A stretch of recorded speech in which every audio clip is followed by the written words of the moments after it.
बोला है एक a sailor jump out of from a small boat to the shore, ऐसा कुछ कंडीशन है, ठीक।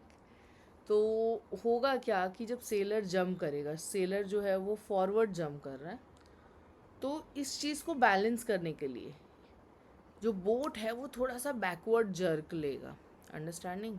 तो as the sailor jump forward will the boat move, if yes in which direction? तो firstly the answer goes like yes, the boat will move, but obviously, ठीक है। और ये बोट क्यों मूव कर रहा है? तो याद रखो, जब सेलर फॉरवर्ड जंप करेगा तो होगा क्या, ही पुशेस द बोट बैकवर्ड। और यहाँ पे न्यूटन का थर्ड लॉ लगता है कि every action has an equal and opposite reaction. तो when he is moving forward वो एक एक्शन है, और उसका अपोजिट रिएक्शन क्या है, that boat is moving backward. So it is stated over here, there is a action and reaction pair is taking place. तो जब सेलर मूव करेगा टुवर्ड्स द शोर, जो बोट है it will move in the opposite direction, that means it is moving like in the opposite direction, that is inside the water. Got it?